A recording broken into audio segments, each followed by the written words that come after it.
राजभवन में एआई और रोबोटिक्स पर एक कार्यशाला का आयोजन किया गया। राज्यपाल लेफ्टिनेंट जनरल गुरमीत सिंह ने कार्यशाला में शिरकत की।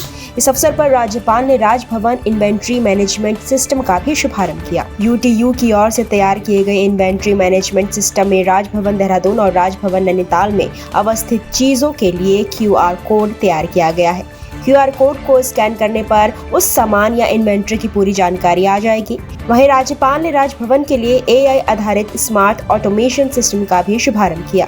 इसके अंतर्गत पहले चरण में ऑनलाइन गेट पास सिस्टम, ऑनलाइन अपॉइंटमेंट और ई-इन्विटेशन सिस्टम शुरू किया गया है।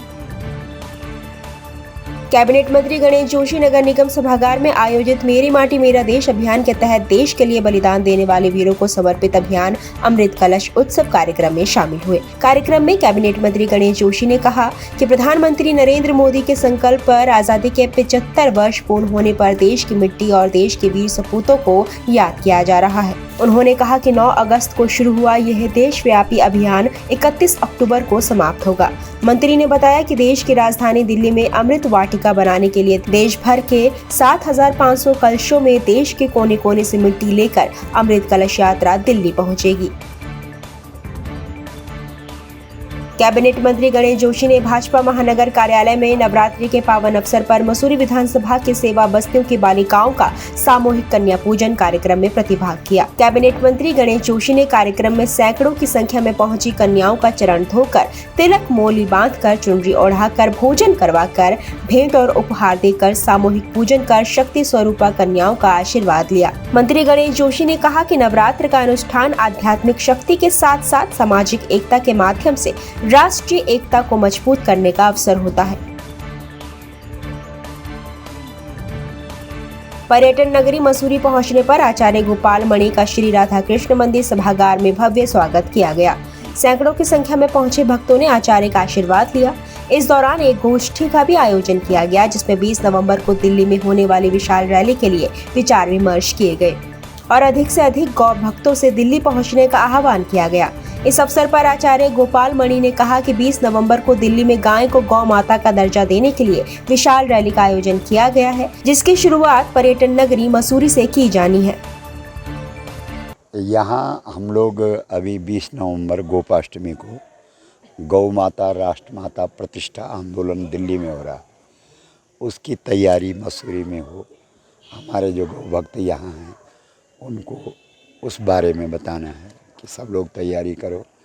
और गौ माता जो कि जब अंग्रेज़ लोग इस देश के अंदर आए तो उन्होंने जो हमारे वेदों में पुराणों में गाय को माता का सम्मान दिया गया है, उस गौ माता को उन्होंने पशु का दर्जा दिया।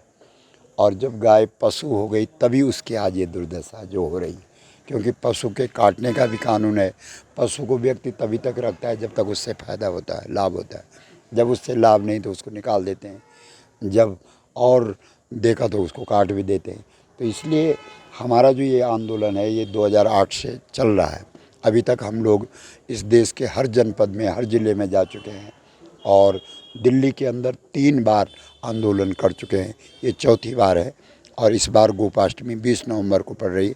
पूरे देश के गौ भक्त इकट्ठे हो रहे हैं और भारत सरकार के सामने इस मांग को रख रहे हैं कि पशवो न गावा, गाय पशु नहीं है, उसे माता का सम्मान दिया जाए। पहले तो हमारा सौभाग्य है मसूरी वासियों का कि हमें महाराज जी के दर्शन हो रहे हैं। महाराज जी ने बहुत ही अच्छी मुहिम छेड़ी है और जैसे कि आपको पता है मेरा भी एक अभियान है, गौ सेवा ही सबसे बड़ा तीर्थ है एवं पर्यावरण रक्षा ही असली देश प्रेम। तो हम सब गौ भक्तों को मिलके इस मुहिम को आगे बढ़ाना चाहिए। महाराज जी के पीछे चल के जो उनकी मांग है उसके लिए सबको मिलके मांग करनी चाहिए। और आज महाराज जी के माध्यम से ये भी पता चला कि हमारे राज्य सरकार से तो प्रस्ताव जा चुका है केंद्र को, तो मैं राज्य सरकार का भी धन्यवाद करती हूँ और विश्वास है कि केंद्र सरकार भी इसको पास करेगी और ये होना चाहिए। पौड़ी में शहरी विकास मंत्रालय की ओर से लगाए गए आजीविका मेले का शहरी विकास मंत्री प्रेमचंद अग्रवाल ने शुभारंभ किया। इस दौरान मंत्री प्रेमचंद अग्रवाल ने पौड़ी बस अड्डे के निर्माण कार्य और उस पर बन रहे गार्डर ब्रिज का भी निरीक्षण किया। इसके बाद उन्होंने नगर पालिका की ओर से बनाए जा रहे बहुउद्देशीय भवन का शिलान्यास किया। वहीं प्रेमचंद अग्रवाल ने बताया कि महिलाओं द्वारा बनाए गए स्थानीय उत्पादों को बाजार मुहैया कराने के उद्देश्य से स्वरोजगार की दृष्टि से उन्हें मंच प्रदान करते हुए प्रोत्साहन दिया जा रहा है।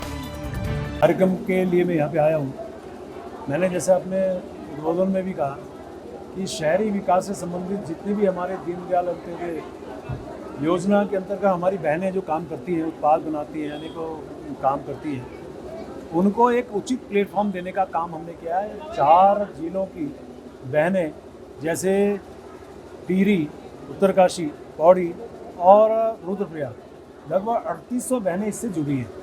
आज उनको प्रोत्साहित करने के लिए एक हमने यहाँ पे आजीविका मेला यहाँ पे लगाया है।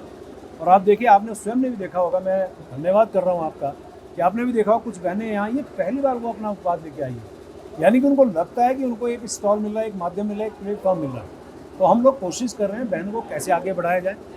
अभी जैसा आप जानते हैं 33% आरक्षण की बात जिस प्रकार से माननीय मोदी जी ने हमारी बहनों के लिए, मातृशक्ति के लिए दी है, उसी प्रकार से हम लोग शहरी विकास विभाग के माध्यम से हम लोगों जो हमारी बहनें इसमें काम कर रही हैं, कैसे उनको आगे बढ़ाया जा सके, कैसे उनके उत्पाद को आगे बढ़ाया जा सके और कैसे उनको विपणन हम लोग दे सकें, ये उचित प्लेटफॉर्म हमने उनको दिया है और उनको प्रोत्साहन के लिए हमने काम किया है। कुल मिला के इन बहनों को मैं यहाँ बधाई देने के लिए आया था, उनको प्रोत्साहित करने के लिए आया था और मैंने आज अपील भी की है सबसे, क्योंकि ये शहरी विकास की तरफ से पहला प्रयास है। एनएसजी फोर्स की ओर से पौड़ी पहुंचे असिस्टेंट कमांडर योगेश पंत ने शहीद असिस्टेंट कमांडर एचएस नेगी के परिजनों को शहीद के नाम पर बनी स्कूल हरीश आदर्श विद्यालय में सम्मानित किया। इस मौके पर शहीद के नाम पर बने मंदिर पर असिस्टेंट कमांडर योगेश पंत ने पुष्प अर्पित कर अपनी श्रद्धांजलि भी दी। असिस्टेंट कमांडर योगेश पंत के साथ शहीद की माता कल्पेश्वरी नेगी और पत्नी बैजंती नेगी ने बताया कि सन 1990 के दौरान पंजाब राज्य में आतंकवादी गतिविधियों को नाकाम करने के लिए असिस्टेंट कमांडर एचएस नेगी और उनकी टीम ने आतंकवादियों के साथ लोहा लिया था, लेकिन आतंकवादी हमले में असिस्टेंट कमांडर एचएस नेगी शहीद हो गए। हम यहाँ पौड़ी एनएसजी की तरफ से पहुँचे हैं। AC2 एचएस नेगी साहब जो एनएसजी से थे, उन्होंने सन 1990 में पंजाब में आतंकवादियों से लोहा लेते हुए एक अम्बुस पार्टी में अपने प्राण न्यौछावर किए हैं। एनएसजी हर साल अपने राइजिंग डे के उपलक्ष्य में उनके आश्रितों और परिवार को सम्मानित करती है। इस उपलक्ष्य में मैं आज एनएसजी की तरफ से इनके पैतृक गांव यहाँ पहुँचा हूँ। भरा नहीं भावों से बहती जिसमें रसधार नहीं, वो हृदय नहीं जिसको सब इस देश से प्यार नहीं। सर्वप्रथम मैं नतमस्तक हूँ अपने भगवान के श्री चरणों में, जिनके चरणों की बदौलत आज हम देश में गौरव महसूस कर रहे हैं कि आज भी हमें एनएसजी हमेशा याद करती है और रेजिंग डे के उपलक्ष्य में 16 अक्टूबर को हमेशा हमको सब प्रेम भेंट प्रदान करते हैं, जैसे अंग वस्त्र या आर्थिक धनराशि समय समय पर देते रहते हैं। मैं पुनः शुभकामनाएं देती हूँ एनएसजी परिवार को कि वे हमेशा सुरक्षित रहें, स्वस्थ रहें और अच्छा रहें। इन्हीं शब्दों के साथ मैं अपने शब्दों को विराम देती हूँ। धन्यवाद।